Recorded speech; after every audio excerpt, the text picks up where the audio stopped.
Okay everyone, welcome back to the channel and welcome back to the School for Daily Racing. So in this video we're going to try and help you improve your DR with this week's daily races by going through a guide and some information about this week's races. Now do remember, if you are in the top 2 brackets of tiers for membership on the channel, you do get this video a day early. It'll go out to everyone on the Tuesday. Now for Daily Race A, we are at Watkins Glen in the Civic. It's basically a touring car, and SR risk, I'd say it's pretty average for this.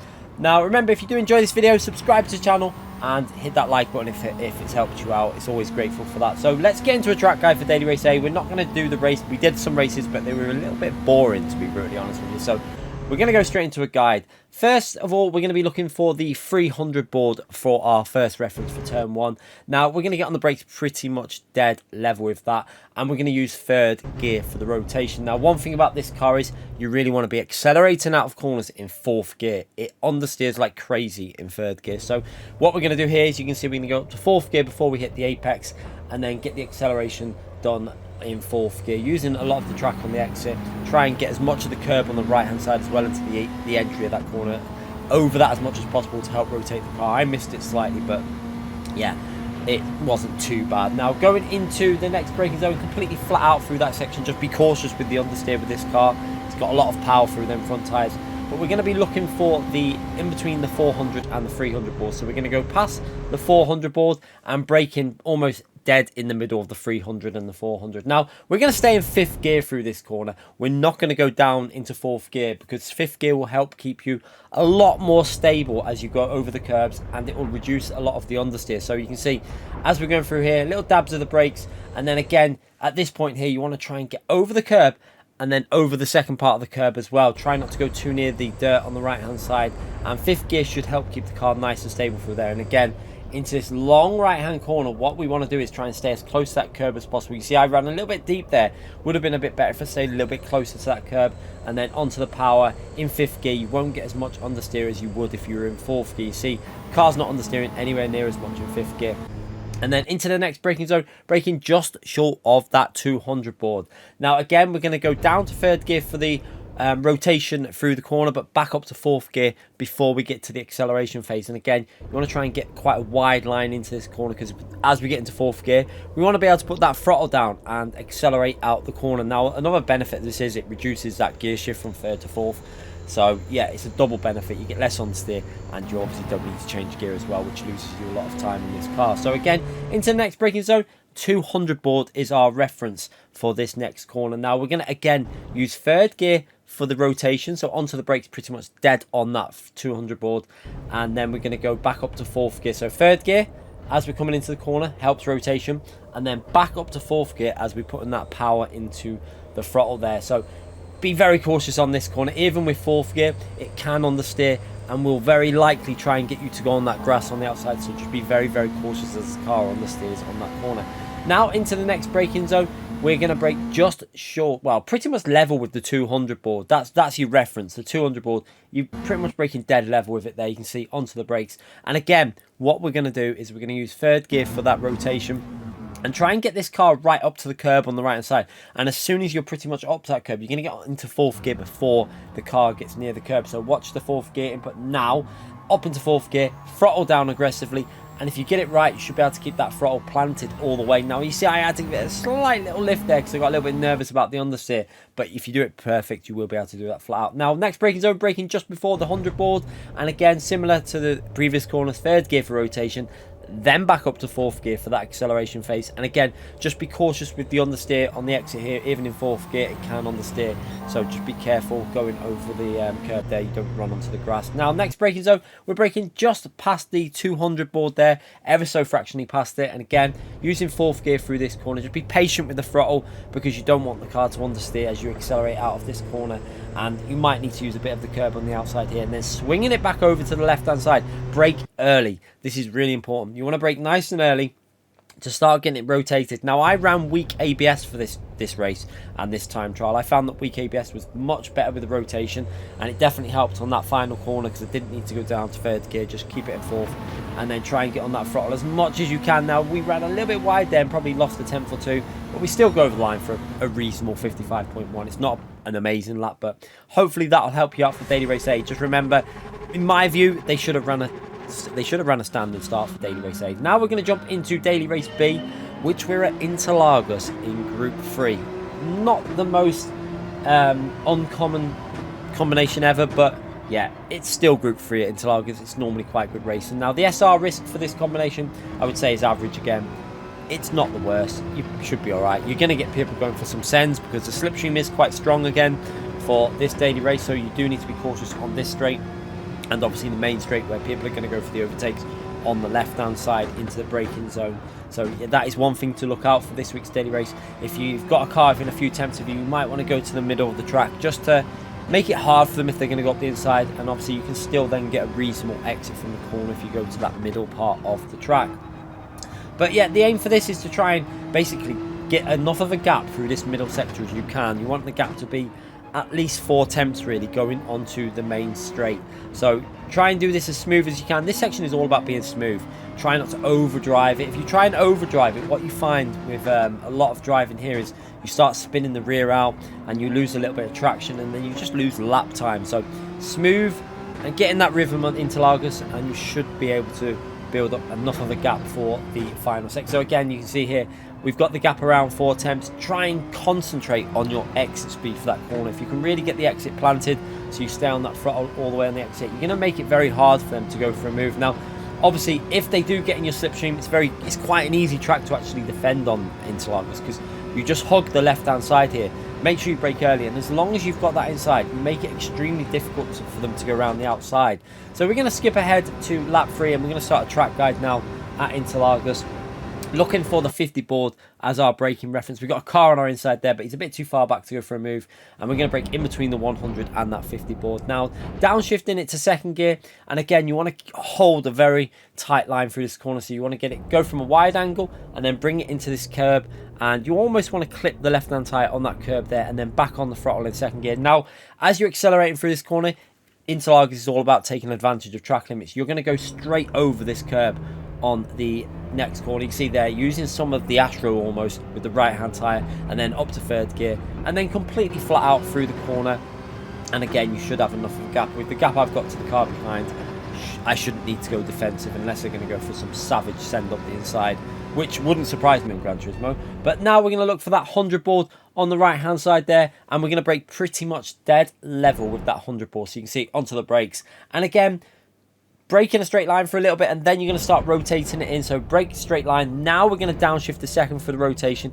Want that left hand tyre to get right up onto this curb, and then aggressive onto that throttle as you can on the exit. Try and be as early as you can to carry the speed out of the corner and then into this next braking zone at the top of this hill. And again, we're going to brake in between the 100 and the 50 board. You can see there right in the middle, and this corner is important to try and get this car rotated close to the apex. You want to almost clip the apex on the first part. You can see I go a little bit wide there, and that is going to compromise me slightly, but what it does do is it means you can then take a slightly faster line through the exit of the corner. So it does mean that you don't have to go as defensive on the next part. So now we're going to brake pretty much as soon as the car is in a straight line on the curb. Better to be early on the brakes for this corner than late. I always say that because you want to get this right hand tyre right up onto the curb and then able to get on the accelerator for this next little bit here where you're going to get back on the brakes before the start of the curb. So again, a little dab of the accelerator, back on the brakes, and then hold as close a line to this curb as possible. Second gear, and then aggressive on the throttle. You can be in second gear with the Porsche, for example, on the Porsche. And then again into next braking zone. Start of the Astro on the left hand side there, you can see it. That's what we're using as our reference. And again, don't go too far to the left here. Try and keep it in the middle of the track and then bring it into the apex. First gear for a little bit of rotation, and with the Porsche you can really accelerate aggressive out of this corner with first gear. You don't need to go up to second. You can see there, good acceleration with first gear, and just a little lift through this corner is often needed just to stop you on the steering wide, and then into the next braking zone, braking really early. You can see way before the 50 board, just after you've gone past the little bit of Astro on the right hand side, and now rotating it in. Really important to concentrate on your exit speed. So you can see second gear, trail braking into the corner, and then onto the throttle just before we get onto the apex of that corner, and then try and keep that power all the way down for the exit. Now I didn't do that perfect, but this is a rough lap just to help you out for this week's daily races. Hopefully it'll give you a guidance. Now do remember, Interlagos is very good on BOP. In general, you're going to find that you're probably going to be able to use multiple cars in this race. So find the car that suits you. That is going to be really important for this track. It's not about just, you know, going the ultimate fastest car. I don't think the Porsche is the fastest car here, but in general I do like the Porsche. There's quite a few cars that will probably be pretty decent. The GTR should be solid on the medium tyres. Even the RCZ might not be too bad here as well. And the RS01, Lamborghini, Audi will be quick here, I would think. And then you've got some of the other cars, like, not too sure about the Corvette around this location. I think it might be quite difficult to drive, so that might be a bit of a hard one. But yeah, BMW again, medium tyres. It'll be fast but quite sketchy in the middle sector, but it's all about finding that car that you like to drive. If you know, there's so many options available for this combination that don't just concentrate on that meta. Find one that you feel comfortable with and probably stick with that, and you should be able to stay pretty close to the ultimate pace anyway, because in general the BOP does tend to be quite close at Interlagers. So you can see here we're managing to stay into P1 and pretty much managed to hold this gap all the way to the finish. And you can see by the time we come to the final lap here, we're going to skip to the final lap, we're into that final section, and we've managed to maintain that gap around 6 tenths, half a second. And that's all you need to do. If you want to maintain the lead, you do need to keep that gap around there, because if they get within 3-4 tenths of you on this track, going onto this back straight is very, very sketchy in terms of how much speed they're going to build with the slipstream, and you will have to go defensive then into turn 1. But we managed to hold on and take a P1 there, and hopefully that guide that we gave you will give you some benefit when it comes to racing. So let's move on to Daily Race C, and in my opinion, the best race of the week by a mile. Not the most original track yet again. We are at Deep Forest. SR risk, I would say, slightly above average, and that is purely because we got a standing start, but I do prefer these standing starts. It makes for much more fun races. Now, I would like to see PD try and put some effort into creating a better rolling start system, like, for example, ACC with the ghosted until it goes green, and you're in manual control all the way through it. It does make quite interesting races when you have that kind of system there, but definitely I do enjoy these standing starts. It makes for a closer start, it makes it more compact at the start, and it's a lot of racecraft involved with these standing starts, because you've got to keep your eye all over the place, look for cars that are out of control. As we go up the inside here, we spot a little gap here. We're now going to go up the inside and put ourselves up into P15, making sure we give space to the left hand side for that car, and then into the next braking zone. It's all about just trying to be smooth through this section and search for them opportunities. One thing I will say is don't go too aggressive on the first few laps, because you can still be in P15 after 2 laps here, and you can still pretty much battle for a win, because look at the gaps. Because of the standing start, we're only 3 seconds, 4 seconds away from the lead in P15, so don't be too concerned. The slipstream is on a strong setting here. It means, you know, with this custom slipstream, you can get a massive amount of pull from cars in front of you. So it is going to be a case of racing smart, using the slipstream and gaining time. You can actually be probably quite a bit slower than the car in front of you and manage to still get past them purely because of the slip. Now, we're going to have a little look up the inside here. We take a very tight line there, but we don't really get the exit speed from the corner, and we're going to have to tuck back underneath of P14 and look for another opportunity for an overtake. So back into the slipstream and consider where we can go for a move this time. So your main overtaking opportunities for this week's Daily Race C are going to be turn 1 and the final corner. That's where you're going to get your moves on. Now remember, this race has tyre wear, and it does have a compulsory pit stop. Now this isn't a race where you're just going to go in the pits and not change tyres. You will be changing tyres as we go for a sneaky move around the outside. Now this is a move that you can get done because you can carry more speed on the exit when you go for that outside move, and then you've got the inside line for the next corner. So that's one to look out for an overtake. Going round the outside, giving yourself the inside line for the next corners. Now he doesn't give us much space here. He kind of sends one back up the inside and pushes us a bit wide. A little bit rude, but we managed to try and hang around the outside here. But again, we're going to have to back out of there, and he cuts across us a little bit there. And then into the next left-hand corner. He gets very early on the brakes. I wasn't quite prepared for that. I had to slam on and just about avoid causing an incident there. And the car behind also nearly goes straight into the back of us there, where I think the braking was a little bit aggressive.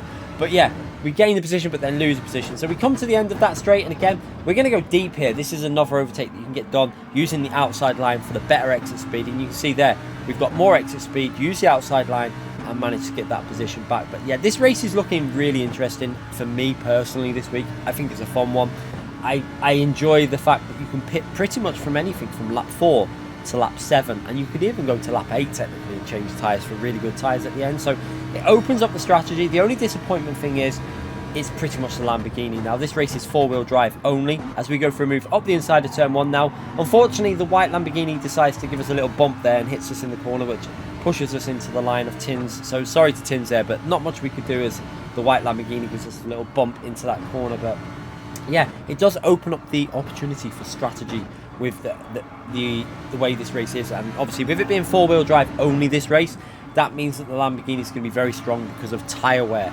Tyre wear on the Lamborghini, it's not only a very quick car in general in time trial, but it's also very quick in the race because of the tyre wear. It doesn't have the tyre wear anywhere near as bad as a lot of the other Group 4 cars, as we have a car completely out of control there. And luckily for us, the ghosting system does manage to save us, and we have another car on the straight there. So yeah, there is going to be other opportunities. I would say if you want to try and get a good start, cars like the Evo, Mazda Atenza, we saw that used, they're going to be really quick off the standing start, and you will gain a few positions at the start. And with obviously the slipstream, it will give you opportunities to try and hang with them. Now we're going to go for another move into this braking zone for the final corner. Now you can see what we did here. We could see two cars were close together on the inside. So what I did was go very deep and then try and cut back on the inside. Now you can see this worked out perfectly. We actually managed to get 3 cars in one corner there. The 2 cars on the outside and a car on the inside, and put ourselves up to P8 with a lovely little move there. So I saw the progression of that into the corner. So in the braking phase, I could see that they were very close, close together, 2 by 2, and I thought, well, if I go deep here, I can get a switch back and get some positions there. I didn't expect to get 3 positions, but yeah, very beneficial. So again, next lap here, we're in P8, and you can see we've got the slipstream to P7, and we're going to again go try and get this position off of him. Now this is going to be a little bit different this time because he's going to defend that inside, and he actually brakes very early, and we're actually able just to take a normal line in the end there. So you can see we take a normal line, and we end up with that position done before the actual apex of the corner. So a little bit lucky on that one, a little bit of an easy overtake, but again, we're going into that corner again, and now we're going to go for the inside overtake versus the outside overtake. So this time, going down the inside, you can see the couch is defending that side with the slipstream, hoping the slipstream will help him out, but I think in the end there, he just kind of leaves the door open, and we take that inside line and get ourselves into the slipstream of Blue Racer now. So really good overtake. That's where you're going to need to really focus on your overtakes. Try and get a nice smooth run through the middle sector and leave yourself an opportunity going into that braking zone for the final corner. Now, what we see here is we're going to come into lap 6 here, and this is where a lot of people are going to go in the pits. Now, I decided, I could see that I was just about on the slipstream to P2, so I decided at this point, let them go in early. We'll give ourselves better tyres, and the advantage here is we've got no one in front of us, and we've got a lovely little bit of clean track, and with custom slipstream on at 1.2 seconds, we are still going to get a little bit of benefit from that slipstream. So if we push, try and get a good lap in, the grip is there on these tyres, and you can see as we come through the sector split, we're purple, and that's because the slipstream is working hard for us. We've got no cars in front of us, and the overcut can really work because there is still enough grip left on these tyres to do good laps at this stage. So try and get yourself into that braking zone there. You can see just about making it, and now we're going to go for the pit stop, so into P3, and you can see here it's really worked out as we fast forward that pit stop. It's actually worked out a treat by doing that overcut, and you can see we're actually going to come out in P3 and gain positions by doing 1 lap extra. You can see they've obviously been fighting a bit, and that's another benefit. There was 3 cars all in the group fighting. We were on our own. We come out in P3, fresher tyres. Perfect job done there with the overcut. Now we're going to skip a little bit further on in the race, and now we're going to go through a track guide and try and help you out with some information for this to help you get as fast as you can around this track in the race conditions, and also for the time trial as well. So looking for the 100 board for our first braking reference, we'll see it on the right hand side there. We're going to brake just short of that 100 board, and now we're going to try and slow the car down. Now we're going to go through the gears down to 3rd gear. Now ideally you want to get this car rotating right up to the apex and hug the curb through the corner, and I go a little bit deeper, you can see, into 3rd gear, and then try and rotate it with 2nd gear here. Now one thing that's great about the Lamborghini is when you rotate it with the throttle and changing down gear, it does rotate. So that little shift down 2nd, back onto the throttle, we managed to get that car rotating pretty nice. But yeah, ideally you want to stay a little bit closer to that curb. Now completely flat out through this section, you can see I'm not lifting off the throttle until we get near the curb, just before the curb, off the throttle, and then onto the brakes here. Now, again, ideally would have been better coming from a slightly wider line, but we managed to control that with the brake, and then down to third gear using the curb on the left as a reference for that left-hand tyre, and then onto the brakes again as soon as you're off that curb, and then we're going to use second gear for the rotation, and then aggressively on the throttle to get out of that corner. Really send the throttle down as hard as you can to carry the speed into the next braking zone. Just as soon as you're outside of the tunnel, pretty much a few meters after that, we're onto the brakes. And again, you want to try and hog the white line through this corner as much as you can. Get as close to that white line as possible.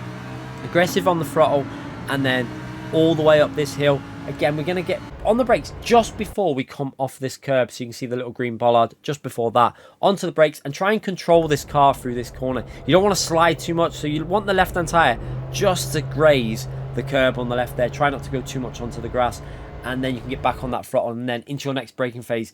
As soon as the bridge, you can see the bridge there, you can see the change of colour on the tarmac. That's your reference for your braking, and you're going to get on that brakes. And now we're going to go down to second gear for the rotation a little bit further on. So second gear for the rotation, and what you want to do is you want to square this car off and get this car over the curb and onto the throttle as early as possible. Just keep your eye on the throttle, very early onto the throttle, maximum throttle there. And just be careful you don't run wide. It's very easy to get a penalty on the exit of that corner. Now we're going to get the slipstream from P2 here as we work our way up the straight, and then we're going to look for a possible move. So we're going to have to do a bit of a different line than what we optimally would do in time trial, for example, because he's going to go defensive on the left. We're going to go to the right, try and get the slipstream off Sparks, and you can see we're going to brake just before the 100 board. Now, we're going to have to go a little bit deeper here because obviously we've got that car on the left. Ideally, you would want to get the car rotated here, downshifting through the gears, and take quite a tight line there and get it right up to the curb. But you can see I can't do that because I've got a car on the inside. So we're going to go a little bit deeper. You can see with Sparks' line, that's the more optimal line. And then we're going to get back onto that throttle aggressively in first gear and try and get that better exit. You can see, because of that wide line, it's managed to give us quite a good exit, and now we're in the slipstream to Sparks, and we've got more momentum down the straight, and we've pretty much got that position done now. So you can see the car behind us. We're just going to give him space on the inside there, and we're now up into P2. So not a bad lap that. We go over the line, even with the overtake, 32.1. Obviously, would have been a bit quicker without the overtake, but yeah, a pretty solid lap for the track guide. So now it's all about, can we get ourselves in P1 after starting P16 in this race? And like I say, it's all about racecraft. Racing smart on this combination, picking your overtakes, when to go for a move, when not to go for a move. And you can see there Sparks get a bit of a bad exit off that corner. That gives us a chance to get a run on him now and put ourselves up into the inside for the next corner. And then hopefully we can hold this inside line and get ourselves in the lead coming out of the exit of the corner. So again, you can see now this car on our left there behind us, the Spanish driver goes for a rather optimistic move and puts it 3 wide. So I'm going to have to go a little bit deep here, making sure that we still give space to Sparks. But again, that outside line gives us a better exit speed. And again, here Sparks is going to give us a little bump draft. Now, one thing to say again, it's not everyone's favourite thing to do, but bump drafting is going to work here if you're on the straight because of the slipstream being on the custom setting. So again, you can see there, Sparks is going to bump us down the straight. Now, he does come out of that slipstream here into the braking phase and has a little look down the left, but we managed to brake really late there, and I think Sparks brakes late but loses the rear ever so slightly, and you can see good save by Sparks in the mirror there, and Hogstone there side by side with him, but that gives us a little bit of a cushion now to start pushing. Now from this point onwards, we were able to maintain the gap, and I think Sparks was staying with us quite nicely. He actually pulled away from the group behind him, so we did a good job of just putting down solid pace. We weren't exactly flying, but we managed to maintain the gap around the half second and into the final braking zone. We weren't really on the fret, so it was just about getting a decent exit from this corner and just making sure we got enough of a gap for that slipstreaming phase to the finishing line. And yeah, we managed to take a win from P16. You can see here he's a bit too far back there. He's not going to be able to get the slipstream. So yeah, from P16 to P1. And again, hopefully some of the information in this video will help you in your daily races to improve your DR this week. Let me know in the comments if it's managed to help you out. Yeah, hit that like button, subscribe to the channel. It all helps me out massively. And yeah, a very solid race to end with there. Hope you enjoyed it. Take care, everyone, and I'll see you for more videos in the future. Thanks again for watching, everyone.